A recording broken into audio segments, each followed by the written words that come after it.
નમસ્કાર, ભૌતિક ગુજરાત ન્યૂઝ ચેનલમાં આપનું સ્વાગત છે। વાવથરાથી આજે મળી રહ્યા છે તાજા સમાચાર। આવ્યા પછી અમે 1000 રૂપિયાની પીઆવી આપવા તૈયાર નથી આ વિસ્તારના પ્રજાજનો। કેમ? જે રીતે રાહત કામોની અંદર મફતનું આપવાનું ચાલુ કર્યું ને સ્વભાવ જે પ્રમાણે મફતનો બન્યો એનું નુકસાન આ દાડા સુધી ચાલે છે। જે પ્રમાણે બાકીની યોજનાઓ આવીને મફતનું આપવાનું ચાલુ કરીએ અને બાકીના જે લાભ ધીમે ધીમે સ્વભાવ બની જતો હોય છે।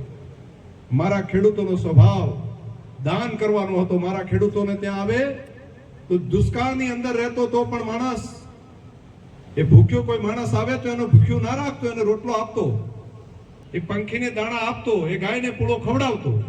આ સ્વભાવની સામે નર્મદાનું પાણી આવ્યું ત્યારે 1000 રૂપિયાનો પિયાવો ના આપી શકે એવો સ્વભાવ બનવાનું કારણ માત્ર ખેડૂત નથી।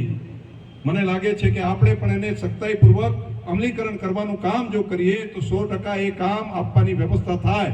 અને હવે તો કોઈકને સ્વભાવ એવો બની ગયો છે કે નર્મદા નિગમ જે દિવસે પાણી માંગવાની વાત કરે ને કે ભાઈ 5-10 લોકો તો તમે કમસે કમ માગણી કરો, તો ગામની અંદર એમ જોવા જાય સૌથી પૈસાદાર કોણ છે? તમે જઈને 1000 રૂપિયા ભરાઈ દો। કેમ? આપણે તે મણ એડા આપી શકાય, મણ એડા આપણે તે થઈ શકે એટલા 1000 રૂપિયા આપવાનો આપણો સ્વભાવ નથી। શું કામ આવું બન્યું છે મને ખબર નથી। માં રાજી ક્યારે થાય? એને પણ લાગે કે હું આવી છું, મેં આટલું આ લોકોનું કલ્યાણ કર્યું છે, મેં આવીને જીવન ધોરણ આ લોકોનું આટલું મેં બદલી નાખ્યું છે। અને જો ભાવ મનની અંદર ના રહે તો માં ક્યાંથી રાજી થાય?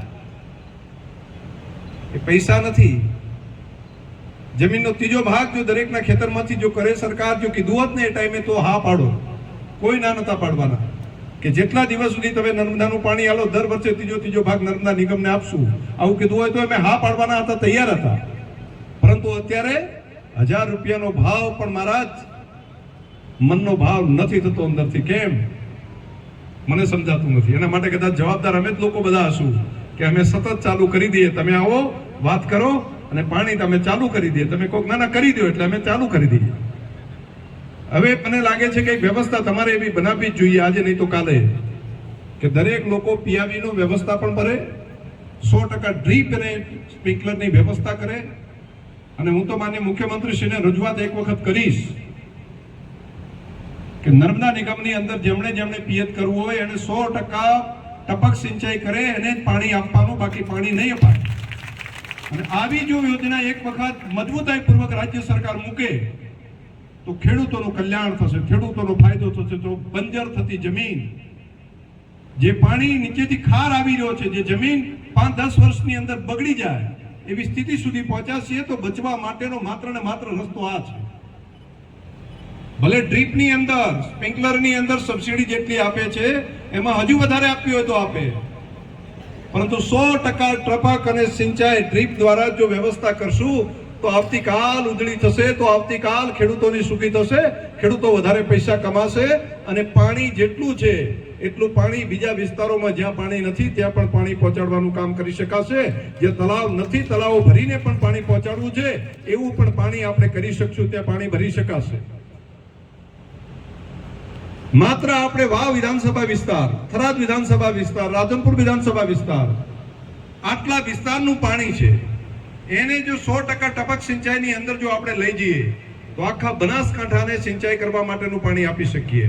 એટલું પાણી આપણે આજે પણ બગાડી રહ્યા છીએ ફ્લડ ઇરિગેશનના કારણે। ખેતરના ખેતર ભરીએ છીએ અને ખેતરમાં પાણી જમીનમાં ઉતરી રહ્યું છે, 5 વર્ષે 7 વર્ષે ફરી એની અંદર ખાર આવશે અને જે ખેતી કરે છે ખેડૂતનું ખેતર પણ બરબાદ થશે અને બાકી લોકો પાણીની માગણી કરે છે ત્યાં આગળ પાણી આપવાની વ્યવસ્થા આપણે નથી કરી શકતા।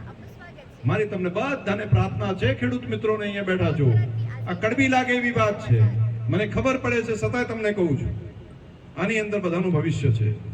ડ્રીપ અને સ્પ્રિંકલરની અંદર જેટલા જલ્દી જશો એટલો ફાયદો થશે, જેટલા જલ્દી એની અંદર આગળ વધશો એટલો ફાયદો થશે।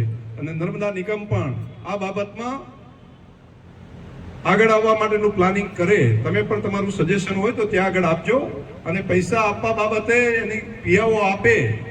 એ 1000 રૂપિયા 500 રૂપિયા જે તમે નક્કી કરેલું નોમિનલ ચાર્જ છે એ આપવામાં રોકવા માટે અમે સ્ટેજ ઉપર બેઠેલા કોઈ આગેવાનોને વાંધો નથી. અહીંયા તમને કોઈ વાંધો ખરી?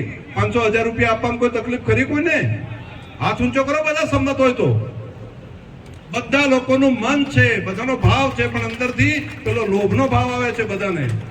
અને તમે જો સમયસર એની અંદર કરતા હોય તો સમયસર પાણી અત્યારે 15 દાડા મોડું પડ્યું, અઠવાડિયું મોડું પડ્યું ના થાય.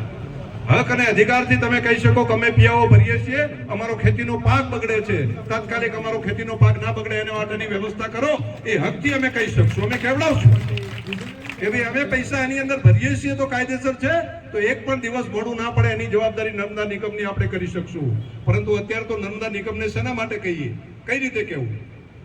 કાયદેસર કઈ છે જ નહીં. નથી માગણી કરી, નથી આપણે પિયત કરતા. હવે તો 7-12 માં પણ હજુ તો કેટલાકની અંદર લખે છે બિન પિયત. અને જ્યારે પૂર આવ્યું ને તે દિવસે લેવાના હતા તે કીધું ના ના અમે તો પિયત કરીએ છીએ. આ દિવસો મેં જોયા છે. આ બધી સ્થિતિ આપણે જાતે જોઈ છે, સમજ્યા છે. મારી પ્રાર્થના છે કે આ વિષયની અંદર સખ્તાઈપૂર્વક ખેડૂત મિત્રોએ આપણે લોક શિક્ષણ ગામે ગામ જઈને કરવું પડશે. આજે નર્મદા નિગમમાં માન્ય મુખ્યમંત્રીશ્રીને વાત કરી, એમને વિનંતી કરી કે અત્યારે સિઝન ચાલુ થાય છે, ગમે એમ કરીને પાણી અમને આપો.